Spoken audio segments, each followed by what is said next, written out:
तो वो प्रैक्टिस बाहर जाएगी। यही है की टू सक्सेस, कि आप अपने आप से प्रैक्टिस शुरू करेंगे तो बाहर जाएगी। अपनी प्रैक्टिस, अपनी सभ्यता, अपनी प्रैक्टिस, अपनी संस्कृति, अपनी प्रैक्टिस, अपना घर, अपनी प्रैक्टिस, अपना सन्निपात बाहुल, अपनी प्रैक्टिस, अपना इकट्ठा होना। हमने कहीं नहीं जाना प्रोटेस्ट करने, हमने कहीं नहीं जाना डंडा लेके लड़ने, हमने कहीं नहीं जाना।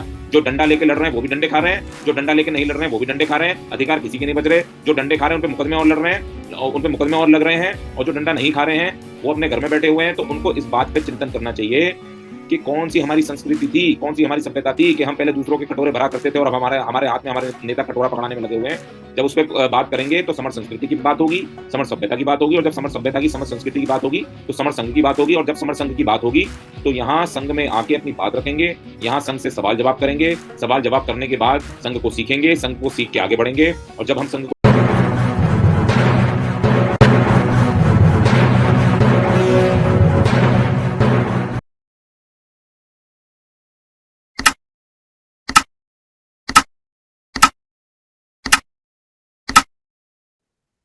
तो पता चला ये जो प्रोटेस्ट है ये कुछ लोगों ने इंटरनेट पे शुरू किया। फिर क्योंकि अब दिल्ली के अंदर प्रोटेस्ट करने के लिए परमिशन चाहिए होती है। वैसे तो पीसफुल प्रोटेस्ट करना कॉन्स्टिट्यूशनल राइट है, लेकिन अब दिल्ली के अंदर आपने पीसफुल प्रोटेस्ट भी अगर करना है तो उसके लिए आपको परमिशन चाहिए होती है। वो जंतर मंतर के पास सड़क पे एक छोटी सी जगह है जिसको बैरिकेड से बंद करके रखते हैं हमेशा। उस जगह पे प्रोटेस्ट करने के लिए पार्लियामेंट स्ट्रीट थाने से परमिशन लगती है। किसी को भी प्रोटेस्ट करना है तो उसकी परमिशन वहां से लगेगी, और परमिशन लगने के बाद वहां पे प्रोटेस्ट करा जाएगा। तो मैं ये सोच रहा था कि ऐसा क्यों हुआ कि प्रोटेस्ट करने की परमिशन मिल गई। एक प्रोटेस्ट ऐसा कि जहां पे किसी का इस्तीफा मांगा जा रहा हो, उसकी परमिशन मिल गई। तो मुझे याद आया कि जब इस्टेब्लिशमेंट को ये लगता है कि किसी प्रोटेस्ट से हमारा कुछ बिगड़ नहीं सकता तो वो परमिशन दे देते हैं। तो फिर मुझे याद आया तालकटोरा स्टेडियम में जब हम कार्यक्रम करने जा रहे थे, जब समर संत समागम करा था हमने, जो समागम हमने 600 साल बाद किया था, जब सभी मतों के संतों को तालकटोरा स्टेडियम में बुलाया था। सारे मतों के संत वहां आए थे। तो वहां भी एक फॉर्मेलिटी होती है कि ट्रैफिक पुलिस की भी परमिशन लेनी होती है और दिल्ली पुलिस की भी परमिशन लेनी होती है। तो दिल्ली पुलिस ने हमको वो परमिशन एंड तक नहीं दी थी। मतलब कल सुबह वहां लोग आने हैं हजारों की संख्या में, और रात को 8-9 बजे तक हम 3-4-5 घंटे तक हम वहां खड़े हुए हैं। मैं था, मेरे साथ कुछ संगी और थे जो वहां खड़े हुए थे बस परमिशन लेने के लिए। तो उस दौरान एक बहुजन संगठन का नेता वहां आया, गुड़गांव का वो नेता था, और उसको परमिशन मिल गई जंतर मंतर पे प्रोटेस्ट करने की। तो मैंने देखा कि वो प्रोटेस्ट की परमिशन लेने के बाद इतना उछला, इतना कूदा, इतना खुश हुआ। मतलब आप ये देखिए, वो नजारा मेरे हाथ आंखों के आगे आज भी है। वो हाथ में अपने उसने परमिशन के लेटर को लिया और वो कूदता हुआ पुलिस स्टेशन से, डीसीपी ऑफिस से बाहर निकला और कूदता हुआ अपने साथियों से मिला, कह रहा परमिशन मिल गई, परमिशन मिल गई, परमिशन मिल गई, और हम वहां प्रोटेस्ट करेंगे। तो मैं सोचने लगा, मैंने कहा इसको किस चीज की परमिशन मिल गई और ये प्रोटेस्ट क्या करेगा, कितना प्रोटेस्ट करेगा। उस आदमी को जब बाद में देखा कि उसने क्या प्रोटेस्ट किया, तो उसके प्रोटेस्ट में कुल जमा 25 लोग। उसके प्रोटेस्ट में कुल जमा 25 लोग तो ठीक है, लेकिन जिस बहुजन मूवमेंट को वो चला रहे थे वैसे वैसी कई सारी परमिशन हुई, और वो अलग अलग उसी जंतर मंतर के एरिया में दो बैरिकेड्स के बीच में, वहां अलग अलग जगह पे सब नीला झंडा लेके प्रोटेस्ट कर रहे हैं। और वो सारे एक कॉज के लिए प्रोटेस्ट कर रहे हैं, लेकिन अलग अलग कर रहे हैं। और ताज्जुब इस बात पे हो रहा था कि जब परमिशन मिली तो ऐसे नौ नौ हाथ कूद रहा था वो आदमी, ऐसे नौ नौ हाथ कूद रहा था कि पता नहीं क्या मिल गया हो, पता नहीं कौन सी तिजोरी की चाबी मिल गई हो। तो जब भी कहीं प्रोटेस्ट होता है तो मैं ये सोचता हूँ कि ये जो प्रोटेस्ट की परमिशन देने वाले लोग हैं, ये मन ही मन में कितना मुस्कुराते होंगे, ये मन ही मन में कितना खुश होते होंगे कि देखो, ये सारे के सारे एक कॉज के लिए प्रोटेस्ट कर रहे हैं, अलग अलग परमिशन मांग रहे हैं, और हम इनको अलग अलग प्रोटेस्ट परमिशन दे रहे हैं, और ये 25-25 लोगों के गुट बना के वहीं पे प्रोटेस्ट कर रहे हैं। और वहां एक डोसे की दुकान है जो बहुत ज्यादा चलती है। भाई प्रोटेस्ट में किसी का भला हो ना हो, और इडली सांभर और डोसे वाले का बहुत भला होता है, उससे जितने वहां लोग आते हैं सब उससे इडली सांभर डोसा खा के जाते हैं। तो ये हाल है हमारे देश में प्रोटेस्ट का। ऐसा ही एक प्रोटेस्ट अभी रिसेंटली मेरठ में हुआ। एक लड़की मार दी गई, एक लड़की मार दी गई, तो वहां पे प्रोटेस्ट की परमिशन लेनी पड़ी कि भाई हम कलेक्ट्रेट के पार्क में बैठ के प्रोटेस्ट करेंगे। कलेक्ट्रेट के पार्क में बैठने की परमिशन दी। वो प्रोटेस्ट बड़ा हो गया, वहां जब वो प्रोटेस्ट बड़ा हो गया तो वहां लोगों की संख्या बढ़ गई। जब लोगों की संख्या बढ़ गई तो एक तरफ से पुलिस ने सब पे लठ बजाया। कारण कि तुमने कलेक्ट्रेट के पार्क की परमिशन दी थी, लोग बढ़ गए और उससे बाहर निकल गए, तो तुम्हारे पास ये परमिशन नहीं थी, तो सब पे लठ बजाया उन्होंने। जो लोग प्रोटेस्ट को लीड कर रहे थे उनको पुलिस वैन में बंद किया और वैन में जाकर के उन लोगों में सब में लठ बजाया। तो ये बात तो तय है कि जो प्रोटेस्ट हैं उनका कहीं को मतलब नहीं है। प्रोटेस्ट अगर आप कर रहे हैं तो प्रोटेस्ट करने से आप इस बात के लिए खुश हो सकते हैं कि हमको प्रोटेस्ट की परमिशन मिल गई, हमने लोग इकट्ठे कर लिए। अगर ज्यादा इकट्ठे हो जाएंगे तो लठ बजेगा, और अगर कम रह गए तो हंस तो सब रही हैं अपने एसी, अपने अपने एसी कमरों में बैठ के। तो ये स्थिति है। अब बहुत सारे बुद्धिजीवी हैं हमारे जिनसे हम प्रोटेस्ट की बात करते हैं। उनका एक सवाल आता है कि भाई इतनी सारी घटनाएं हो जाती हैं देश में, इतनी सारी घटनाएं हो जाती हैं प्रदेश में, इतनी सारे उत्पीड़न हो रहे हैं देश प्रदेश में, समर संघ क्या कर रहा है? समर संघ के प्रोटेस्ट में नजर नहीं आता, समर संघ का कहीं झंडा नजर नहीं आता, ये जो समर संघ का वी है ये कहीं पे नजर नहीं आता जब कहीं प्रोटेस्ट होता है। और वो ऐसे करके थोड़ा सा मजाक उड़ाने की कोशिश करते हैं, थोड़ा सा तंज कसते हैं। तो जो भी जब भी कोई ऐसा तंज कसता है तो मेरा उससे सवाल होता है कि भैया तुमने प्रोटेस्ट कर लिया? वो कहता है, हाँ हम तो फलाने आंदोलन में गए, हम तो फलाने आंदोलन में गए, हम तो हमें तो पुलिस ने डिटेन भी किया और हमारा तो ये हो गया। अच्छा, किसी को पुलिस डिटेन कर ले तो उसको बड़ा गर्व महसूस होता है। परसों हापुड़ के अंदर तीन चार वकीलों के साथ तीन चार आदमियों को सुबह सुबह पुलिस ने डिटेन कर लिया, तो फेसबुक पे वीडियो बना के डाल रहे हैं, बड़े खुश हो रहे हैं कि हमको डिटेन कर लिया। क्योंकि प्रोटेस्ट करके डिटेंशन में जाके पुलिस से कोई कार्रवाई रुकवा के वो अपनी वैल्यू इंक्रीज करते हैं।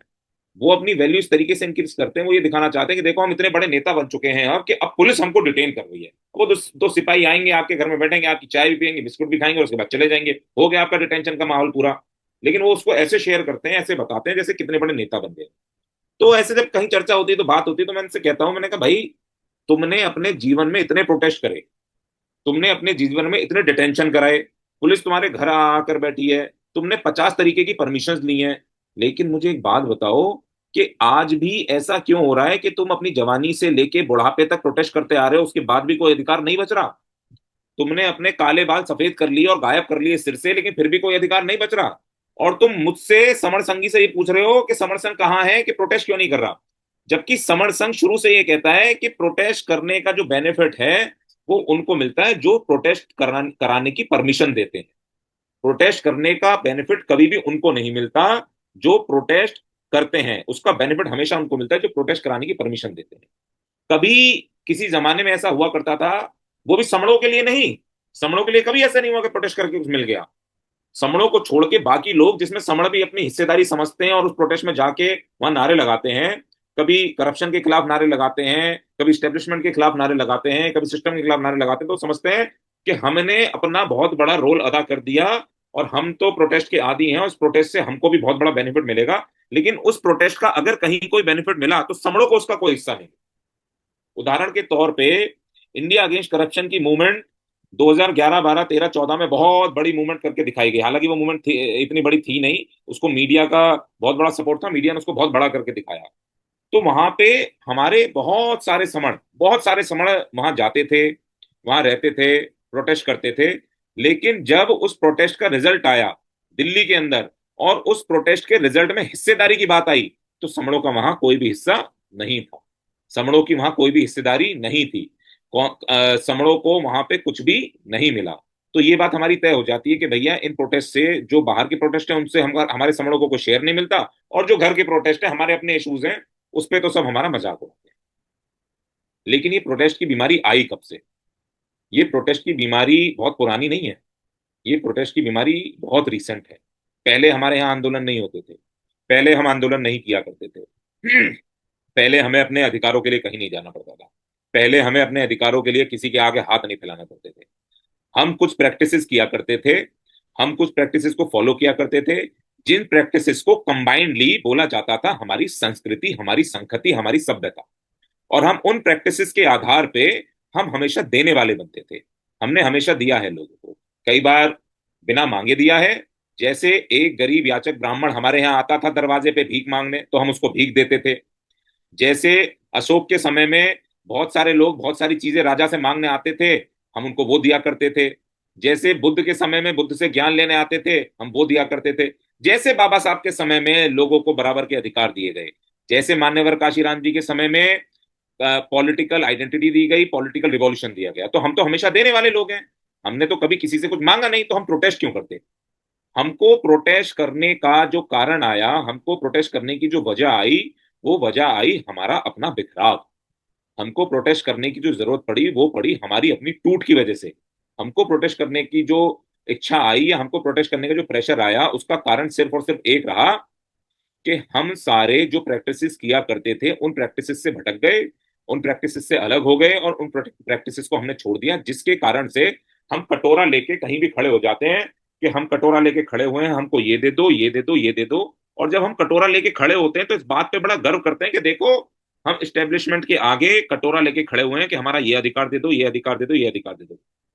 अरे हमारे बुद्धिजीवियों, हमारे बुद्धि के तेज लोग, हमारे नेता, हमारे नेतृत्व करने वाले, हमारे अधिकारों की लड़ाई लड़ने वाले, हमारे पहले 6,743 और उसके बाद 29 साढ़े 29 लाख टुकड़े करने वाले हमारे नेता, तुम जरा ये बताओ, तो ये जो कटोरा तुम लेके यहाँ खड़े हुए हो, ये कटोरा लेके जो तुम हमें बता रहे हो कि हम कटोरा लेके लाइन में सबसे आगे खड़े हैं और तुम सब हमारे पीछे खड़े हो जाओ, ये हमें क्यों बता रहे हो?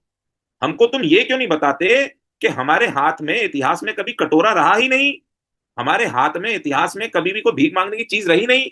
हमारे हाथ में तो सख्त दंड रहा करता था, हमारे हाथ में तो लोहा रहा करता था, हमारे हाथ में तो हथियार रहा करते थे, हमारे हाथ में तो अपने प्रोटेक्शन के सामान करते थे, जिन प्रोटेक्शन के सामान को लेके हम इकट्ठा हुआ करते थे और सन्निपात बाहुल किया करते थे। और उस सन्निपात बाहुल को जब हम करते थे, तो वो हमारी संस्कृति, हमारी सभ्यता की प्रैक्टिस थी। उस प्रैक्टिस के जरिए ही हम इकट्ठे रहा करते थे, उस प्रैक्टिस के जरिए ही हमारी अपनी सुरक्षा हुआ करती थी, उस प्रैक्टिस के जरिए ही हमारी जितनी उन्नति थी वो आया करती थी, समृद्धि आया करती थी, सुख आया करता था, स्वास्थ्य आया करता था। वो प्रैक्टिस हमारी खत्म करा दी गई। वो प्रैक्टिस के बारे में अगर किसी से बात करो, सन्निवार की बात करो, सन्निवारक की बात करो, सन्निपात बाहुल की बात करो, सन्निचर्या की बात करो, तो हमारे दिमाग में तो ये डाल दिया कि अगर तुम सन्निचर्या करोगे, अगर तुम सन्निपात बाहुल करोगे, अगर तुम लोहा लेके बैठोगे, अगर तुम सख्त दंड लेके बैठोगे, अगर तुम दंड लेके बैठोगे, तो वो तो पूरी तरह से अपशगुन है, वो तो पूरी तरह से खतरनाक है, वो तो पूरी तरह से ठीक नहीं है। तो ये बात हमारे दिमाग में डाल दी गई। लेकिन जिसने हमारे दिमाग में ये बात डाली, उसने हमारे दिमाग में ये बात अपनी सुरक्षा के लिए ठीक डाली, क्योंकि डर तो उसको है हमारे सख्त दंड से, डर तो उसको है हमारे इकट्ठा करने से, डर तो उसको है हमारे प्रैक्टिस करने से, डर तो उसको है हमारी सभ्यता से, हमारी संस्कृति से। तो जब उसको डर है हमारी सभ्यता से, हमारी संस्कृति से, तो वो तो ऐसे ही प्रपंच रचेगा। लेकिन ये हमारी ड्यूटी थी कि उसके प्रपंचों में ना फंस के हम फिर भी इंटैक्ट रहते, और हम अपने घर को, अपने परिवार को, अपनी सोसाइटी को, अपनी संस्कृति को, अपनी सभ्यता को इंटैक्ट करके रखते। जब वो इनेक्टमेंट, वो इंटैक्टमेंट, वो सारा जो इकट्ठा होने का कार्यक्रम था, वो हम उसको संभाल के नहीं रख पाए, तो हमारे टुकड़े होते चले गए। और टुकड़े होते होते होते होते होते होते हम जहां कटोरों में अनाज डालने वाले लोग, हम दूसरों के कटोरों में अन्न डालने वाले लोग, हम दूसरों के कटोरों में धान डालने वाले लोग, धान्य डालने वाले लोग, हमारे अपने हाथ में कटोरे पकड़ा दिए हमारे अपने लोगों ने, और कह रहे हैं मैं लगा हुआ हूं लाइन में, तुम मेरे पीछे लग जाओ और हम प्रोटेस्ट करेंगे क्योंकि हमको फलाना अधिकार चाहिए। और प्रोटेस्ट करते करते यही एक प्रैक्टिस अपना ली, यही एक प्रैक्टिस अपना ली, और इसी प्रैक्टिस पे चल रहे हैं और चला रहे हैं, डंडे खा रहे हैं, डंडे खिलवा रहे हैं, मुकदमे लिख रहे हैं, मुकदमे लिखवा रहे हैं। एक जवान लड़के पे जिसपे मुकदमा लिख जाता है उसकी नौकरी रुक जाती है, एक जवान लड़के पे जिसपे मुकदमा लिख जाता है उसकी शादी रुक जाती है, एक जवान लड़के पे जिसपे मुकदमा लिख जाता है उसके बाप के पैसे मुकदमे में खत्म हो जाते हैं, एक जवान लड़के पे जिसपे मुकदमा लिख जाता है उसकी जिंदगी तबाह हो जाती है, वो उसका जीवन बर्बाद हो जाता है, वो कहीं कुछ नहीं कर सकता। और जिन्होंने हमको कटोरा देके कहा था कि प्रोटेस्ट करना और जाना, डंडे की लड़ाई लड़ना, वो सारे के सारे मस्त अपना बढ़िया बढ़िया बुलेट प्रूफ गाड़ियों में घूमते हैं, वो अपना एसीयू में ट्रेवल करते हैं, बड़े बड़े जहाजों में घूमते हैं, और हमको लाइन में लगा के चले जाते हैं, और हमको ये सिखा देते हैं कि संघर्ष करो, और संघर्ष करते रहो, और संघर्ष का मतलब हमको बता देते हैं कि जाओ लड़ो। ऐसे बहुत सारे उदाहरण हैं कि जहां पे हमारे जवान लड़के, हमारे हमारा हमारा अपना समण युवा, वो फंस गया इन चक्करों में, और बाद में माथा पीट रहा है कि मैं ना उस चक्कर में पड़ता तो कम से कम कुछ समृद्धि तो ले आता, दिमाग लगाता, कुछ समृद्धि तो ले आता, अपनी सुरक्षा तो कर लेता, अपने परिवार की सुरक्षा तो कर लेता। जैसे हवाई जहाज में बताते हैं ना, जब चलते हैं तो हवाई जहाज में देते हैं कि दूसरों की सहायता करने से पहले अपना ऑक्सीजन मास्क पहने। यही सिस्टम है, दूसरों की सहायता करने से पहले अपना ऑक्सीजन मास्क पहने, और अपने आप में एक यूनिट बने। समर संघ यही बताता है कि हर समर संघी अपने आप में एक यूनिट है। पहले अपनी सुरक्षा करेगा तो संघ की सुरक्षा अपने आप होगी, पहले अपने घर में इकट्ठा रहेगा तो बाकी सब अपने आप इकट्ठे रहेंगे, और अपने घर से प्रैक्टिस शुरू इकट्ठा करने की, तो वो प्रैक्टिस बाहर जाएगी। यही है की टू सक्सेस, कि आप अपने आप से प्रैक्टिस शुरू करेंगे तो वो बाहर जाएगी। अपनी प्रैक्टिस अपनी सभ्यता, अपनी प्रैक्टिस अपनी संस्कृति, अपनी प्रैक्टिस अपना घर, अपनी प्रैक्टिस अपना सन्निपात बाहुल, अपनी प्रैक्टिस अपना इकट्ठा होना। हमने कहीं नहीं जाना प्रोटेस्ट करने, हमने कहीं नहीं जाना डंडा लेके लड़ने, हमने कहीं नहीं जाना। जो डंडा लेके लड़ रहे हैं वो भी डंडे खा रहे हैं, जो डंडा लेके नहीं लड़ रहे हैं वो भी डंडे खा रहे हैं। अधिकार किसी के नहीं बच रहे। जो डंडे खा रहे हैं उन पे मुकदमे और लड़ रहे हैं, और उन पे मुकदमे और लग रहे हैं। और जो डंडा नहीं खा रहे हैं वो अपने घर में बैठे हुए हैं। तो उनको इस बात पे चिंतन करना चाहिए कि कौन सी हमारी संस्कृति थी, कौन सी हमारी सभ्यता थी कि हम पहले दूसरों के कटोरे भरा करते थे और अब हमारे हमारे हाथ में हमारे नेता कटोरा पकड़ाने में लगे हुए हैं। जब उस पर बात करेंगे तो समर संस्कृति की बात होगी, समर सभ्यता की बात होगी। और जब समर सभ्यता की समर संस्कृति की बात होगी तो समर संघ की बात होगी। और जब समर संघ की बात होगी तो यहाँ संघ में आके अपनी बात रखेंगे, यहाँ संघ से सवाल जवाब करेंगे। सवाल जवाब करने के बाद संघ को सीखेंगे, संघ को सीख के आगे बढ़ेंगे। और जब हम संघ को सीख के आगे बढ़ेंगे तो हमारी पुरानी जितनी भी हमारी हिस्ट्री थी वो रिवाइव होगी। और हिस्ट्री रिवाइव होने के बाद हम फिर से वहीं पहुंच जाएंगे जहां से हम देने वाले थे, जहां से हम दान करने वाले थे, हम दान देने वाले थे, हम दाने देने वाले थे। हम वही बनेंगे जो पहले थे, इसमें कोई दो राय नहीं है। इसलिए मैं सबसे ये रिक्वेस्ट करता हूं कि हम जहां भी बैठें, जैसे भी बैठें, जहां आए जहां जाएं, चाहे ट्रेन में चल रहे हैं, चाहे बस में चल रहे हैं, चाहे गाड़ी में बैठे हैं, चाहे कोर्ट में बैठे हैं, चाहे दफ्तर में बैठे हैं, चाहे चाय की टपरी पे खड़े हुए हैं, चाहे रिक्शे में जा रहे हैं, इस बात को ध्यान रखें कि हम समण हैं। और हमारी जो समर संस्कृति है, हमारी जो समर सभ्यता है, उसके बारे में हम जितना भी वर्ड ऑफ माउथ करेंगे, जितने भी अपने मुंह से बातें करेंगे, जितनी भी हम संस्कृति के बारे में बात करेंगे, चर्चा करेंगे, वो उतनी फैलेगी। नहीं बात करेंगे, नहीं चर्चा करेंगे, नहीं फैलेगी। और संघ में तो सब आ ही जाएंगे, लेकिन पहले सब ये जान जाएं कि संघ के सब समण हैं और हमारी समर संस्कृति है और हमारी समर सभ्यता है। अगर मेरे वक्तव्य में कोई त्रुटि हुई है तो संघ मुझे क्षमा करे, संघ मुझे क्षमा करे, संघ मुझे क्षमा करे। संघ को नमन, संघ को वंदामी, संतों को नमन, संतों को वंदना।